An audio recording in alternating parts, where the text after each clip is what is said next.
So I want you to imagine a society, right?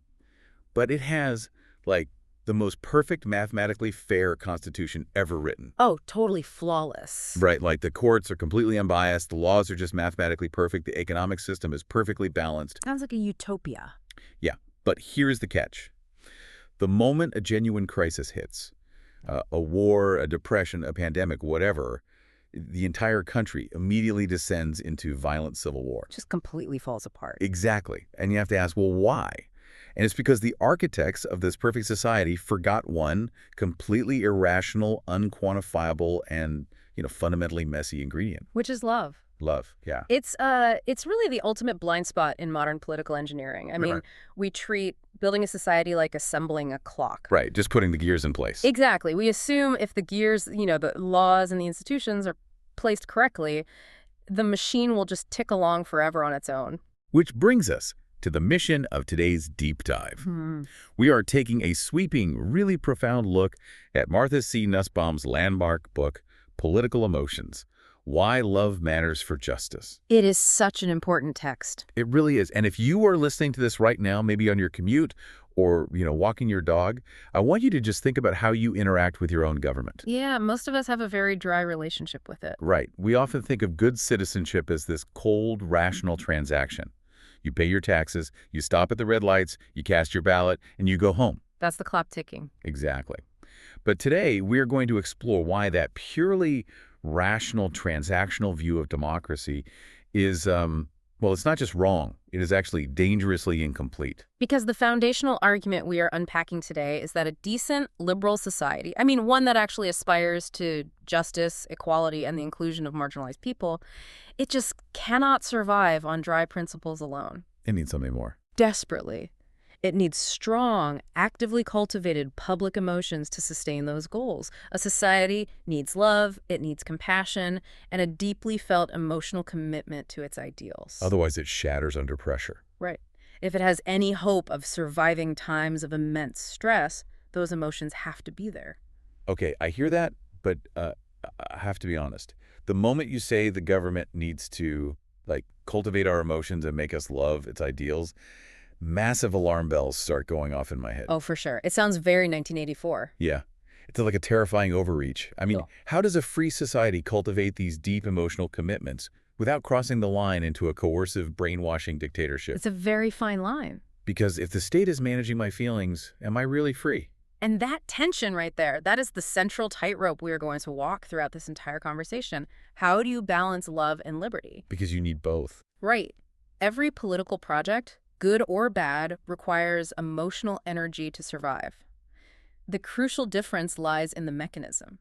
Like how a liberal democracy builds emotional attachment must be fundamentally, structurally different from how a fascist regime builds it. Okay, that makes sense. And to understand the sheer magnitude of this problem, we actually have to go back to the very foundations of modern political thought. Because the great philosophers of freedom, the thinkers who essentially designed modern Western democracies, they completely ignored this emotional necessity. Completely whiffed on. They left this massive vulnerability in our political DNA. They absolutely did. And John Locke is the prime example here. Oh, Locke's, yeah. Locke is foundational for modern liberal thought, particularly when we talk about religious toleration in the 17th century. Right, because things were incredibly violent back then. Extremely. We have to remember the context, right? Locke was writing in an era where people were literally slaughtering each other over minute differences in religious dogma. Just tearing European society apart. Exactly. And Locke's solution was essentially to build a massive firewall. He argued that the state needs to stay completely out of the business of saving souls or dictating beliefs. Just back totally off. Right. He said the state's job is strictly to protect property rights, physical safety, and basic political goods. It's kind of like an HR department, right? Oh, that's a great way to look at it. Because, HR doesn't care if you actually like your coworkers. They only care if you steal their stapler or punch them in the face. Right. They just manage the baseline rules. Exactly. Locke basically told people to just practice charity and bounty in their private lives and just left it at that. And that analogy is spot on. Because Locke preached toleration, but he offered absolutely zero psychological insight into why people are wildly intolerant in the first place. Right. He didn't fix the root cause. Not at all. He left the cultivation of good, charitable attitudes entirely up to individuals and private churches. But wait, Historically, weren't those private institutions exactly where the toxic, intolerant attitudes were festering? Exactly. That was the whole problem. Right. By restricting the state to only stepping in when someone's property or life was actively being assailed, Locke's intervention was always one step too late. Because the emotional poison had already spread. Precisely. So Locke just threw his hands up and said, psychology is above my pay grade. Pretty much. And then what, a century later we get to Immanuel Kant. Now, Kant delved much deeper into the dark waters of human nature. He did. He recognized a phenomenon that he explicitly called radical evil. Radical evil. That sounds intense. It is. Kant's exploration of radical evil in his work, Religion Within the Limits of Mere Reason, is a profound turning point. Okay, so what did he mean by that? Well, Kant argued that human cruelty isn't just a byproduct of a bad environment or corrupt institutions. He believed human nature actually contains an innate universal tendency to abuse other people. Like we are hardwired for it. Yeah, to treat them not as independent beings with their own intrinsic value, but merely as instruments for our own competitive gain. Okay, so like treating a barista not as a human being who has a life and dreams, but simply as a caffeine dispensing machine that is currently operating way too slowly for your liking.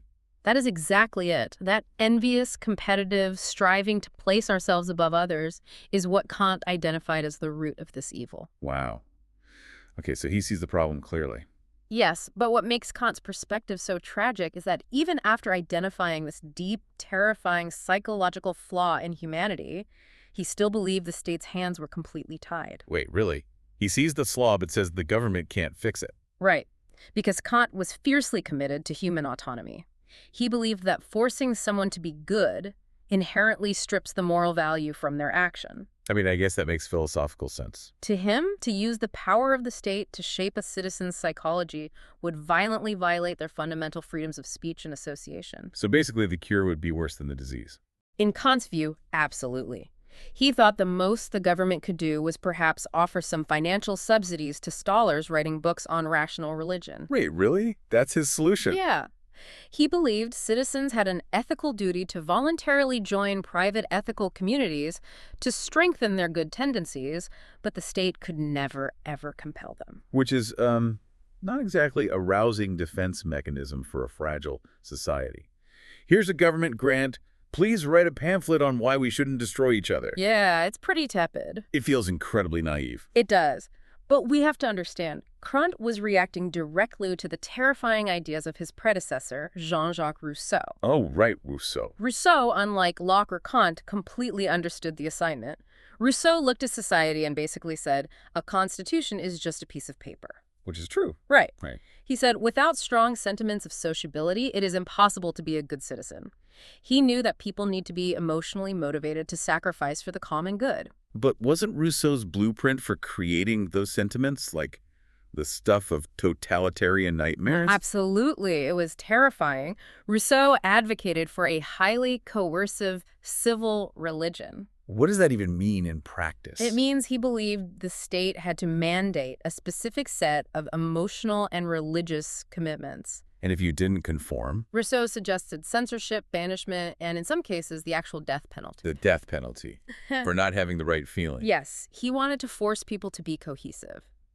So for Kant, who valued freedom above all, the Rousseauian price for social cohesion was just monstrous. I mean, yeah, obviously. Kant preferred a fractured, fragile state over a murderous, brainwashing one. Okay, so we are looking at a historical menu of terrible options here. Yeah. You got Locke ignoring the problem entirely. Right. Kant saying the state isn't allowed to fix it. Exactly. And Rousseau saying the state should literally execute you if you don't feel the right feelings. A bleak lineup. It's very bleak. So if those are the foundations, how do modern democracies actually attempt to solve this without descending into tyranny? Well, the breakthrough in modern political philosophy comes much later, heavily crystallized by the 20th century philosopher John Rawls. Okay, Rawls to the rescue. Rawls introduces a concept called the overlapping consensus. Oh. And he basically threads the needle between Kant and Rousseau.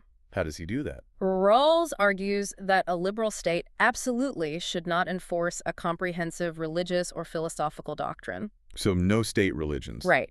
The government has no business telling you the ultimate meaning of the universe or how to achieve spiritual salvation. Okay, cracking with that. However, the state can and must actively cultivate a strong, passionate, emotional devotion to shared constitutional ideals. Like what?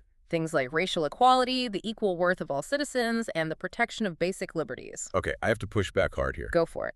Because if the state is actively trying to shape my emotions, to make me a good citizen who loves constitutional ideals, how is that not just a sanitized, polite way of describing state propaganda? It's a very fair question. I mean, whether you call it an overlapping consensus or a civil religion, the government is still trying to program my brain.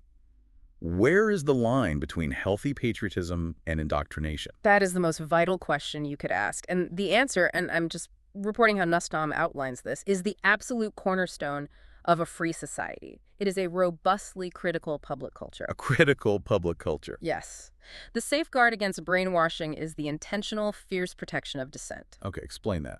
So, yes, the state cultivates love for its ideals. As the source text points out, we do not give racism and anti-racism equal time in public school curricula. You take a stand. We teach children that equality is a profound good. But crucially, a literal society simultaneously protects the right of its citizens to mock, critique, and protest the very government teaching those ideals. So the safety valve is subversion. Right. It's the freedom to stand in the public square and point out that the government is failing to live up to the ideals it preaches. Or just the freedom to make fun of it. Precisely. You ensure the emotions are embraced freely, not coercively, by leaving space for humor, for satire, and fierce political opposition. You allow the citizen to laugh at the president. Ah, okay. That space for subversion keeps patriotic love from calcifying into blind jingoistic obedience. The love is chosen, debated, and continually renewed rather than mandated under threat of violence. That makes a lot of sense. So the philosophers eventually give us the theoretical boundaries. But the source text suggests something really fascinating here. What's that? Because political philosophers like Locke and Kant struggled so mightily to map this out, it was actually the artists who provided the real-world blueprints. Oh, absolutely. To understand how a society successfully shapes the emotions of equality, we have to move from the abstract realm of theory into the theater. Art is where the philosophical rubber meets the emotional road. And the text points us to one of the most brilliant examples in Western culture. Which is? The opera, The Marriage of Figaro, composed by Wolfgang Amadeus Mozart with the libretto by Lorenzo da Ponte, which premiered back in 1786. Now, this opera is based on a play by Pierre Beaumarchais. Right? It is. And historically, people usually point to Beaumarchais' original play as the radical political text because it's a very loud, direct denunciation of the French aristocracy. Yes, Beaumarchais' play is famously viewed as a primary spark for the French Revolution. But there is a catch. Right, because its proposed solution to injustice was purely institutional. Beaumarchais' underlying message was essentially, dethrone the feudal lords, rewrite the laws, change the political structure, and you will achieve a society of equality. He focused entirely on the external scaffolding of society. Exactly. But Mozart and da Ponte, they take that basic plot and elevate it into a radical philosophical treatise about changing the human heart. They understood what Beaumarchais missed. They realized you can change the laws, you can even execute the king, but if the internal emotional landscape of the citizens remains unchanged, the new society will inevitably recreate the abuses of the old one. Meet the new boss, same as the old boss. Precisely. And to understand their intervention, you have to look at how they portray the morality of the ancient regime, the old corrupt order. Okay, let's look at it. Look at the male characters. You have the Count, who is the master. You have Figaro, who is the servant, and Bartololo. And this is where the musical genius comes in, right? Oh, it's brilliant. Even though Figaro is the oppressed servant and the Count is the oppressor, Mozart gives them the exact same musical vocabulary. Yes. Musically and thematically, their areas are practically identical in spirit. They sound the same. They sing with this ill-governed, explosive fury. They use sneering irony. They are both competitively obsessed with status. Just totally toxic. Their internal worlds are entirely animated by a toxic morality of shame, revenge, and male honor. The Count is desperate to assert his absolute dominance over Figaro, and Figaro is equally desperate to humiliate the Count and, as he sings, teach him to dance. They are completely trapped in a hierarchy of domination. It's a zero-sum game where one man's dignity relies entirely on the other man's humiliation. That's a perfect way to put it. There is absolutely no space for empathy in that dynamic. What is utterly absent from both of their minds is genuine love, wonder, or reciprocity. And the opera's core argument is that this specific emotional state, this obsession with rank, revenge, and avoiding shame, is the exact state that cannot sustain a democracy. Because if everyone is just fighting for dominance. Right. If your citizens view every interaction as a battle for dominance, you have no foundation for fraternity. So how does Mozart compose a way out of this trap? How does the music break the cycle? The breakthrough comes entirely through the character of the Countess. The Countess. At the climax of the opera, the Count's hypocrisy and his infidelity are publicly revealed. He is trapped. Caught red-handed. Exactly. And initially, his reaction is exactly what you would expect from the authoritarian old regime. He refuses to show mercy to anyone. Difficult. He sings his rigid, unyielding no, no, no. It is the sound of absolute kingly prerogative. But then the Countess drops her disguise. Oh, wow. And the entire atmosphere of the opera pivots on a dime. The music shifts dramatically. It becomes hushed, slightly agitated, perfectly capturing the profound, frightening uncertainty of a transition between two completely different political and emotional regimes. You can literally hear the political shift. You can. The Count is utterly defeated. He is forced to kneel before his wife and ask for forgiveness. And the Countess has the perfect opportunity to demand vengeance right then and there. She really does. She could humiliate him the exact same way Figaro or Bartolo would have done. She could flip the hierarchy and become the new tyrant. But she doesn't. What does she do?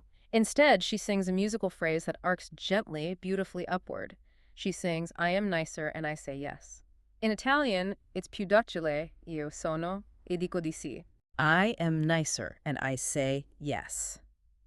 That is so powerful. She introduces a completely unprecedented emotional energy into this toxic, hypermasculine world.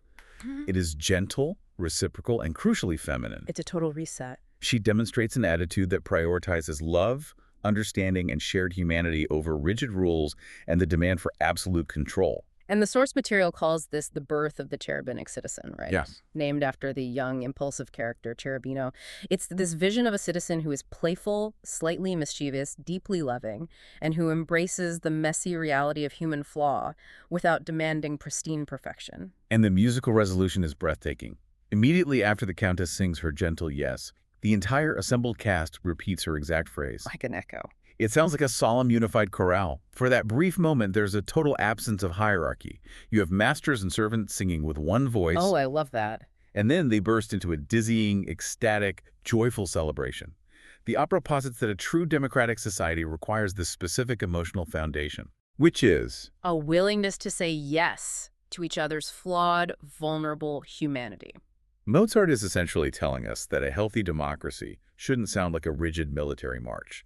It shouldn't be about perfect order. Not at all. It needs to sound more like an ecstatic, slightly chaotic dance party where everyone is invited and everyone is a little bit flawed. That analogy of the chaotic dance party perfectly captures the debate of the 19th century, when philosophers actively tried to design real-world systems to cultivate these emotions. So they actually tried to build a dance party. They did.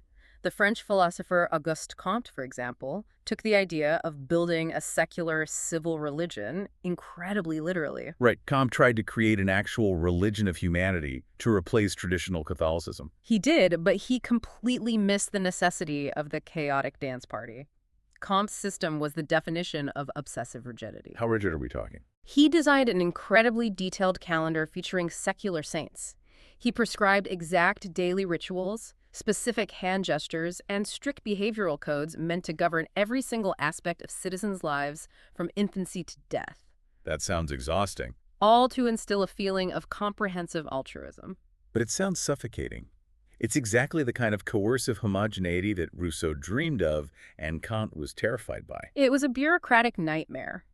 But Comte's failed experiment heavily influenced the British philosopher John Stuart Mill. Okay, so Mill saw where Comte went wrong. Right. Mill looked at Comte and realized that while the goal was absolutely necessary, society does need to cultivate extended compassion, Comte's mania for regulation would just destroy the human spirit. So what was Mill's solution? Mill insisted that any system of emotional cultivation must leave massive, robust room for individuality, dissent, and eccentricity. Keeping the freedom intact. Exactly. Right. Instead of imposing strict behavioral rules, Mill believed we should rely on poetry, art, and music to open and refine the heart organically. And that leads us to one of the most remarkable historical figures in this deep dive, Rabindranath Tagore. Yes, Tagore. He was this Indian polymath, a poet, philosopher, composer, who actually won the Nobel Prize for Literature. And Tagore took these abstract European ideals and forged them in the fires of a real-world political crisis. He really did. He created his own version of this, which he explicitly called a religion of man. Tagore is arguably the perfect embodiment of Mill and Mozart's ideals successfully adapted to mass politics. To understand his impact, we have to look at the year 1906. What was happening then? The British Empire, utilizing a classic imperial divide-and-rule strategy, decided to partition the province of Bengal. They were deliberately attempting to stoke animosity between Hindus and Muslims to weaken the independence movement. Just a deeply cynical political move. Very. And the standard political response to that would be to write an angry, violent, militaristic anthem to rally the troops against the British. Fight fire with fire. And that is exactly what many Indian nationalists were doing.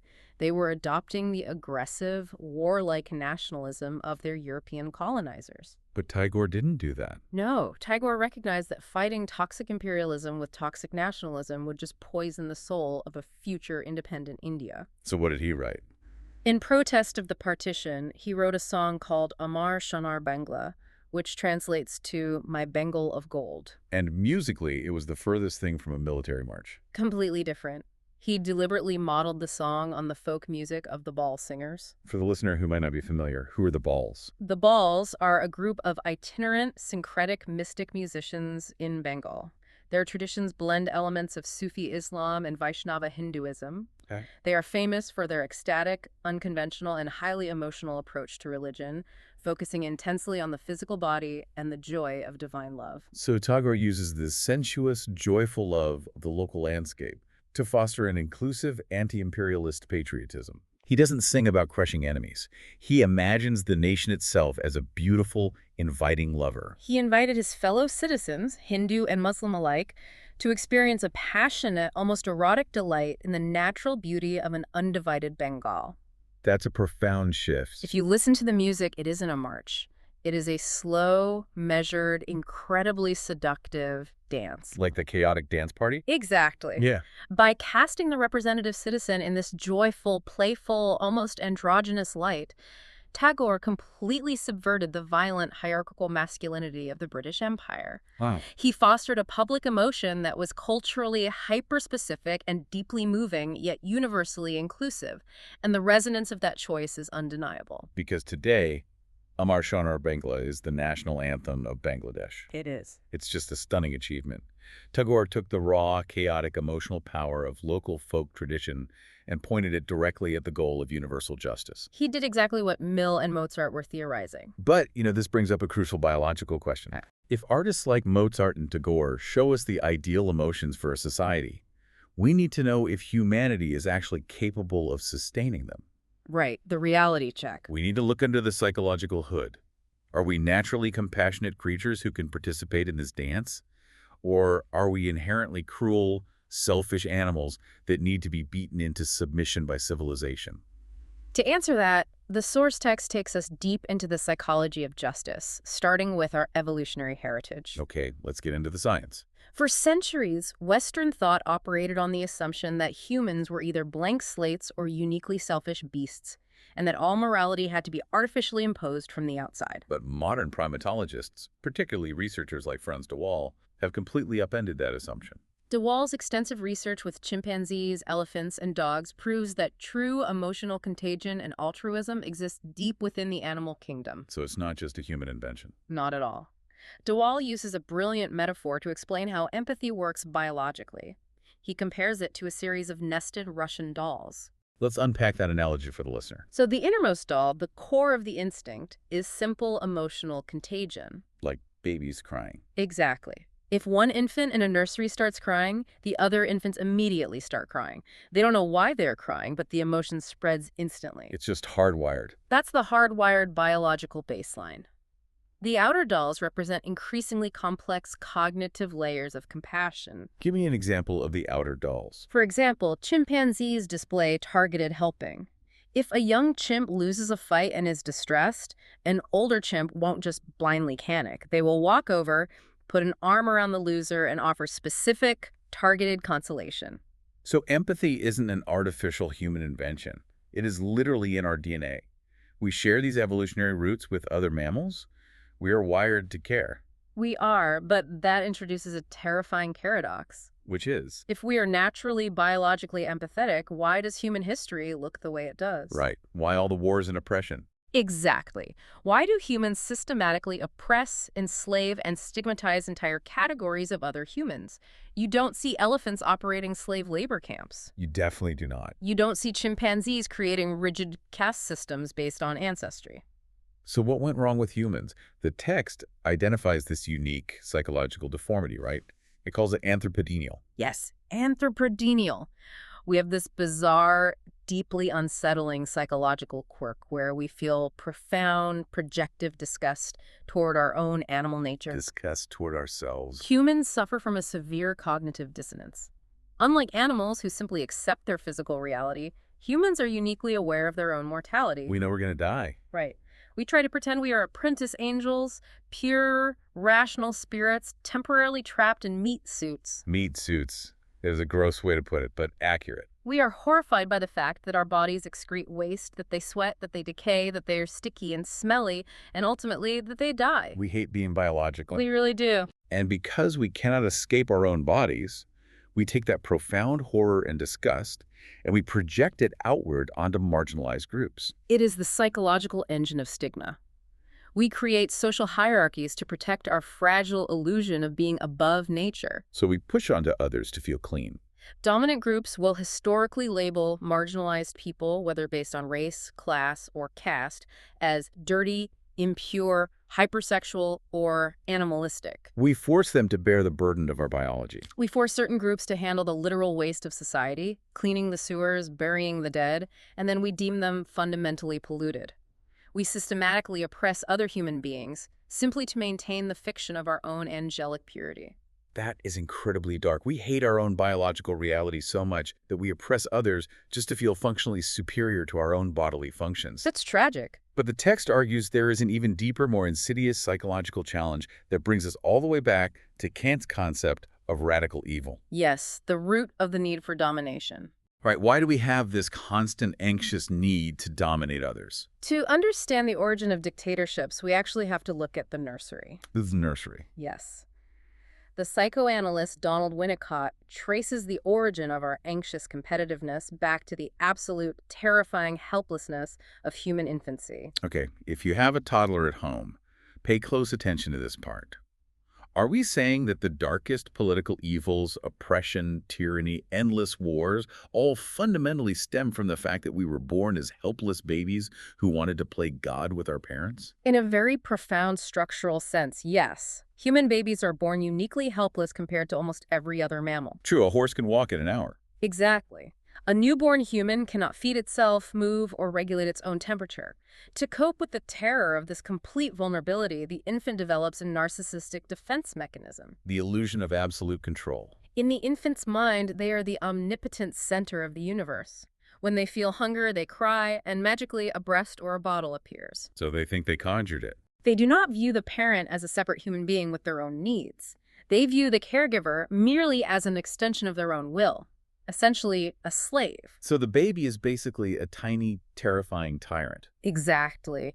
And Winnicott warns that if this primal demand for absolute control isn't properly navigated during childhood, it hardens into what Kant called radical evil in adulthood. It stays with them. The adult narcissist continues to navigate the world viewing other people not as equals, but purely as instruments to be manipulated or as threats to be dominated. They demand a world that perfectly obeys their no, no, no, just like the Count in Figaro. Exactly like the Count. So how do you cure the dictator baby? How do you raise a citizen instead of a tyrant?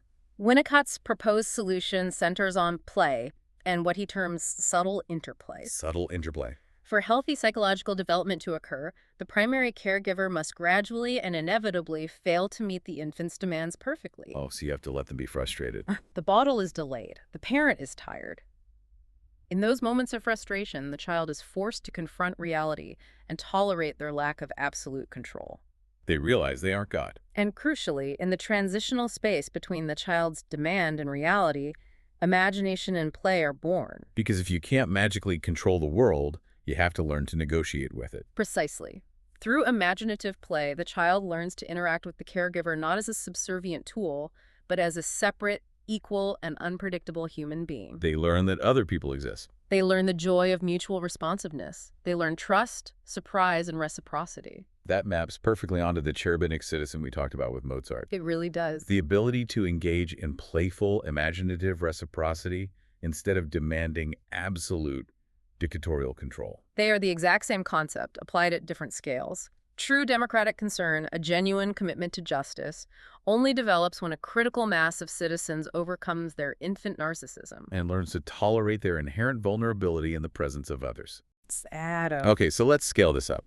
Knowing what we now know about our underlying psychology, that we possess hardwired animal empathy, but we are constantly sabotaged by our projective disgust and our lingering infant narcissism. It's a messy mix. It is. How does a real-world society construct an environment that fosters this subtle interplay? How do you build a nation of 300 million people that extends compassion rather than giving in to the urge to dominate? The first and arguably most difficult step is redefining the concept of patriotism itself. Because patriotism has a very toxic reputation. For a lot of people, patriotism just looks like aggressive tribalism. You know, my country, right or wrong, and usually at the expense of yours. And historically, some philosophers recognized that danger and swung to the absolute opposite extreme. Like who? The ancient Stoic philosopher Marcus Aurelius, for instance. He argued that in order to be perfectly fair and just to everyone in the world, you must entirely extirpate all local, erotic, and passionate love. Get rid of love, to be fair. He argued that you cannot favor your own city, you shouldn't be passionately attached to your own family, and you must eradicate grief.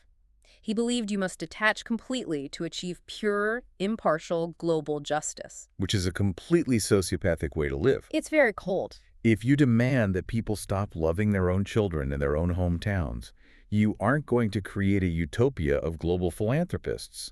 You're going to create a society of emotionally dead robots. The source text fiercely rejects Stoicism for exactly that reason. It argues for a patriotism grounded in what is called eudaimonism. Eudaimonism, let's define that. Eudaimonism acknowledges that our emotions naturally and necessarily appraise the world from the perspective of our own evolving conception of a worthwhile life. So we care about things that affect us. We grieve deeply for those we personally love. We fear immediate threats to our specific community. Human love inherently requires specific local attachment. So how do you prevent that local attachment from becoming aggressive nationalism? The trick, and this is the monumental task of democratic leadership, is to take that fierce, deeply felt particular love for our specific geography and history and carefully point it toward the goal of universal justice. So use the local love as fuel. We must love our specific nation, but we must use the energy of that love to fuel a commitment to equal human dignity everywhere. And nobody in American history performed that monumental task better than Abraham Lincoln. Lincoln's political rhetoric is the ultimate masterclass in eudaimonistic patriotism. Let's look at the Gettysburg Address. Okay, Lincoln delivers this speech in the midst of an unfathomably bloody civil war that is threatening to permanently destroy the nation. The stakes could not be higher. He has to forge a renewed, passionate, emotional commitment to the Union among a traumatized public. And he does it in under 3 minutes. The brevity is part of the genius. Look at the very first sentence, 7 years ago. Why is that phrasing important?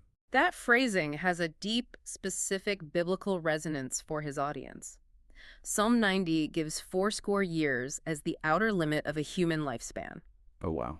Instantly, before he talks about politics, he grounds the nation's struggle in shared human mortality and physical vulnerability. He connects them through their fragile bodies first. But more importantly, look at what he doesn't mention. He completely bypasses the United States Constitution. He had to, right? Why is that? Because the Constitution at that time explicitly protected the institution of slavery. He couldn't rally a defense of human equality around a document that was legally designed to protect massive inequality. Exactly. So he reaches past the Constitution back to the Declaration of Independence. A foundational emotional document. He literally refounds the emotional and philosophical core of the United States around the single ideal that all men are created equal. It's a complete reframing. And later, in his second inaugural address, he avoids the triumphalism of a conquering general. No gloating. Instead, he uses profound imagery of birth, blood, and shared national sin to construct a public love that is not bellicose or vengeful. It's tragic love. It seeks to bind up the nation's wounds and achieve a just and lasting peace among ourselves and with all nations. He used specific local memory to point the compass directly toward universal justice. He did. And another American artist operating at the exact same time who tried to do this was the poet Walt Whitman. Whitman understood the psychological problem of projective disgust better than almost anyone of his era. How so?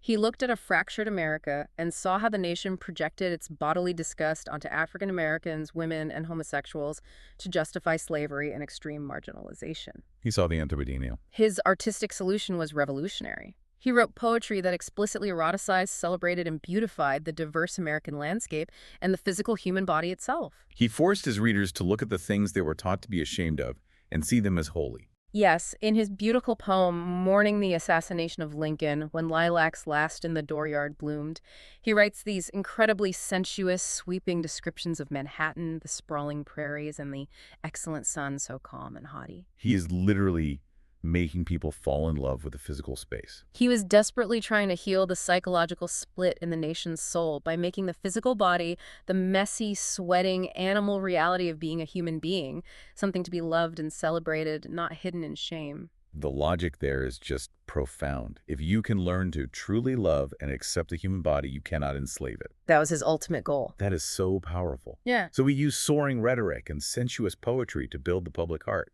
But what happens when a nation experiences profound trauma? Like a war. Right. How do we mourn our dead soldiers without letting that grief curdle into a demand for violent, endless revenge? To manage grief, a society must look to the concept of tragic festivals. Tragic festivals. In ancient Greece, the city-state of Athens essentially mandated and funded dramatic festivals where the entire citizen body gathered to watch tragedies. Wait, they were mandated by the government? Yes. And crucially, these plays did not glorify Athenian military might. They weren't propaganda.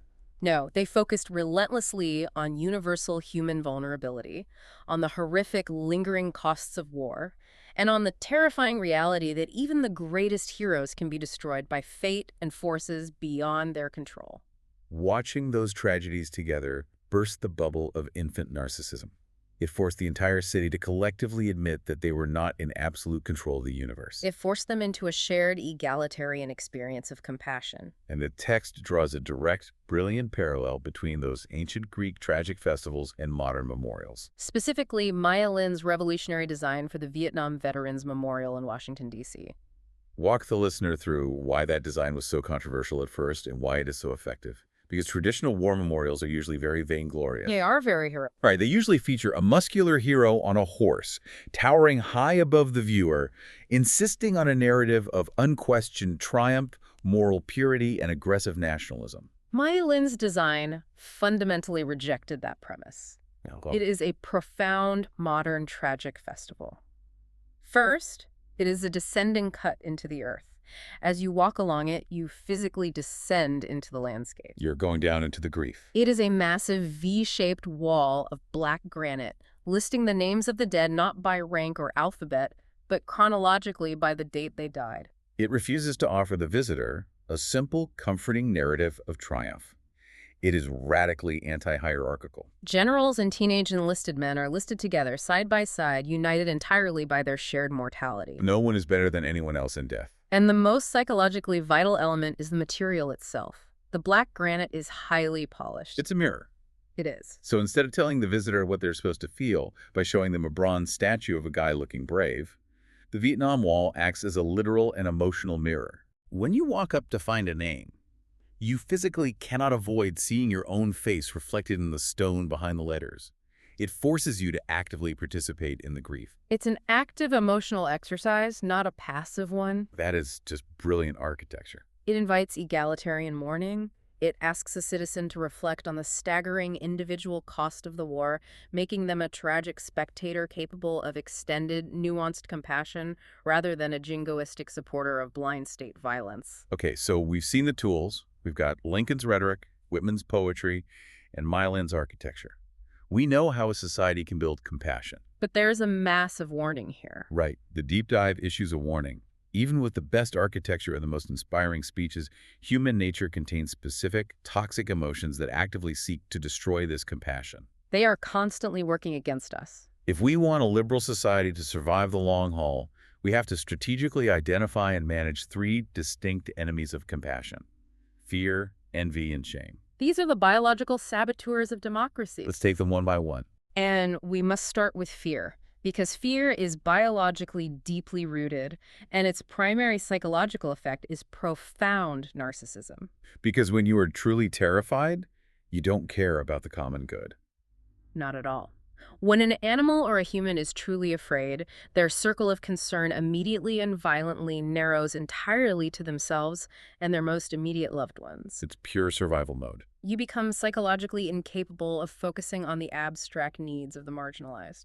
Which provides incredible context for Franklin Delano Roosevelt's first inaugural address during the absolute depths of the Great Depression. Yes, 1933. When he said, "The only thing we have to fear is fear itself," he wasn't just giving a folksy pep talk. He was diagnosing an acute political crisis. He knew exactly what fear would do to the country. He knew that if the American public fully succumbed to the terror of the economic collapse, they would hoard their resources, turn violently against their neighbors, and the entire democratic project would fracture. He had to use his rhetoric to forge a narrative of shared communal struggle. But managing fear isn't just about giving good speeches, is it?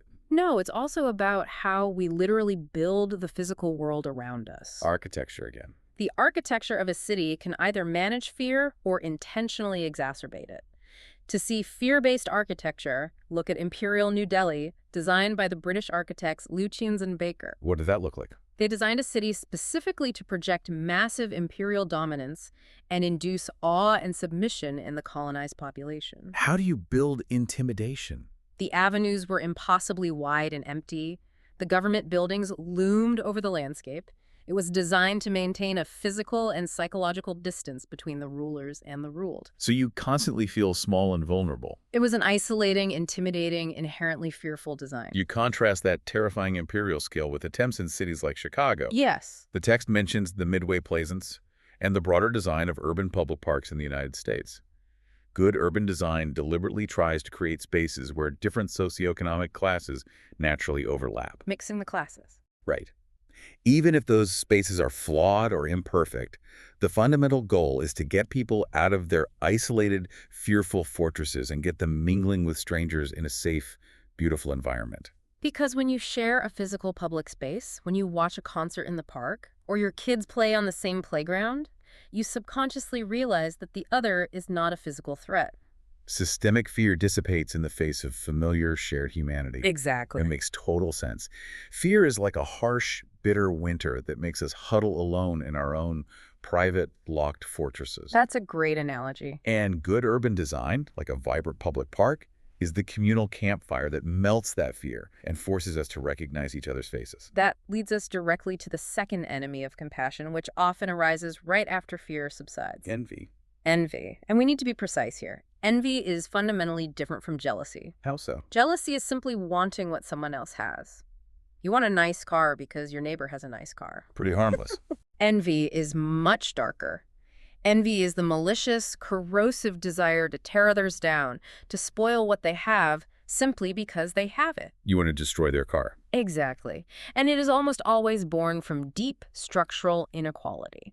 If citizens look around and feel that the economic system is fundamentally rigged against them, that envy ferments into political poison. They stop wanting to improve their own lives and start wanting to destroy the elites. So how does a society fight envy? Once again, FDR provides a critical blueprint. Toward the end of World War II, he proposed what he called the Second Bill of Rights. Okay, so tackling it structurally. He understood that you had to address the material, economic roots of envy.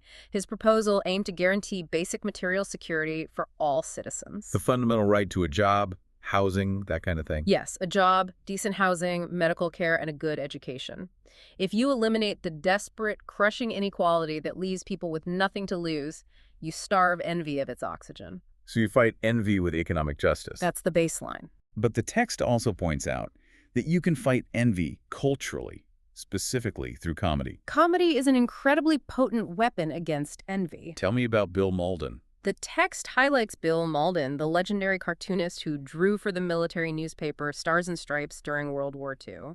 He created these two iconic characters, Willie and Joe. He did. I've seen these cartoons. Willie and Joe were these incredibly ordinary, exhausted, mud-soaked, unshaven infantrymen just trying to survive the war. They were the antithesis of the heroic propaganda posters, and Malden used them brilliantly to subvert the rigid military hierarchy. Because the military is full of envy. The military is an institution absolutely rife with systemic envy. The enlisted men constantly envying the safety, better food, and privileges of the opponents. So how did Willie and Joe help? Malden's cartoons celebrated the messy, all-too-human reality of the frontline grunt, and he constantly used humor to make the pristine, rule-obsessed, out-of-touch officers look utterly ridiculous. He used humor as a pressure release valve to deflate the tension of hierarchy. He did. Comedy of a certain kind, specifically the kind of comedy that embraces our shared flaws, our bodily functions, and our frailties, is a powerful antidote to envy.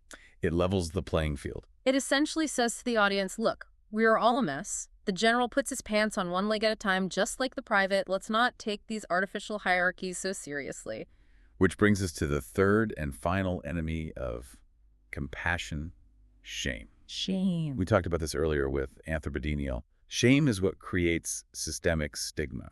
It's the projection of disgust codified into the actual laws and habits of a society. And to understand how to dismantle shame, the text dives deep into the incredible work of B.R. Ambedkar in India. Ambedkar is a towering historical figure. He was a brilliant scholar, a key architect of the modern Indian constitution, and he was also a Dalit. A member of what was historically termed the untouchable caste. Exactly. And Ambedkar understood something profound about the limits of the law. He knew that you couldn't just pass a piece of paper declaring untouchability illegal and expect the society to change. Because legal equality wasn't enough when the shame was literally embedded into the daily physical fabric of how people lived. Right. The source text highlights Ambedkar's intense focus on what he called the daily sayings and doings of social interaction. The micro-interactions. Ambedkar knew that to dismantle the deep-seated toxic shame projected onto Dalits, the everyday habits of physical interaction had to be shattered. So where did the shame live? The shame lived in who you were allowed to eat with, who you were allowed to sit next to on a train, whose shadow was allowed to cross yours, and who drew water from the village well. The segregation wasn't just physical. It was a psychological weapon designed to reinforce the stigma of impurity. The physical segregation had to be systematically broken down to force the upper castes to look at the Dalits and recognize their equal shared humanity. And simultaneously to free the Dalits from the crushing weight of internalized shame. Precisely. And we see a fascinating parallel to that specific strategy in the United States, utilizing urban design. Frederick Law Olmsted. Yes, the visionary landscape architect who designed Central Park in New York City. Olmsted explicitly designed Central Park as a deliberate, massive mechanism to combat class shame. What was New York like back then? If you look at 19th century New York, it was deeply segregated by wealth.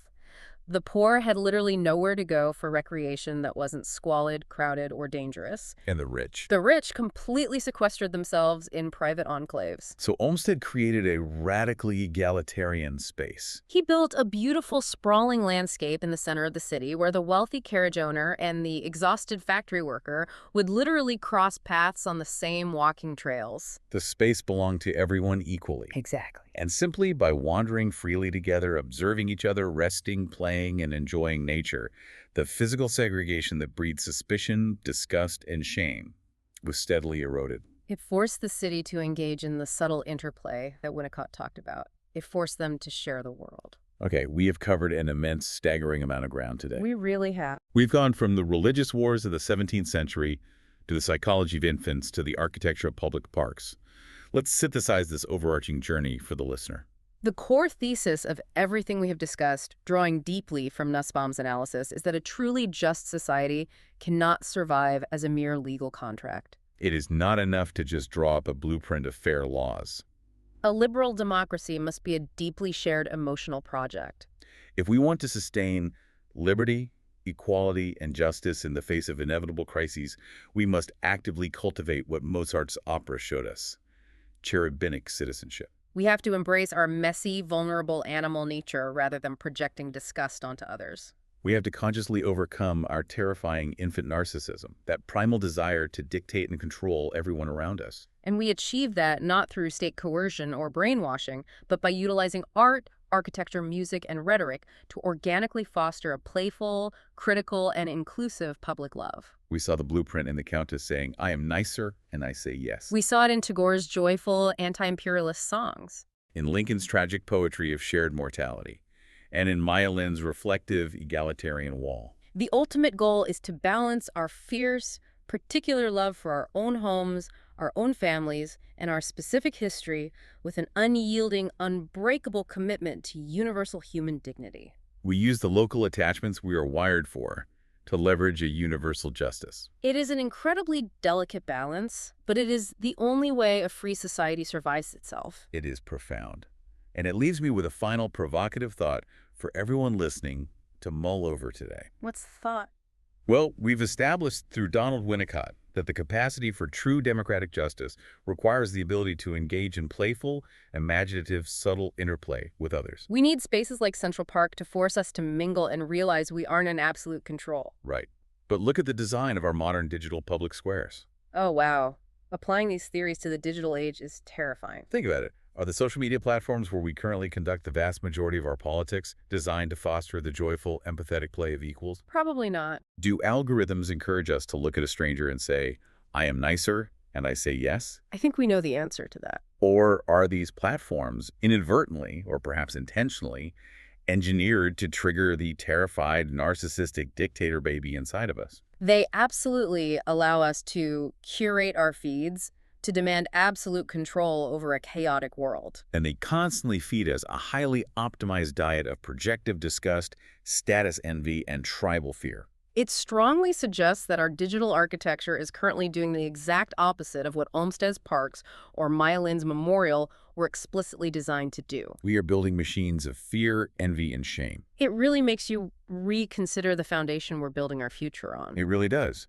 Because at the end of the day, you can have the most precise, perfectly engineered X-ray of a broken society. You can point at the jagged lines of economic inequality, institutional racism, and systemic injustice and say, there it is. That's the problem. But an X-ray cannot heal a broken bone. No, it can't.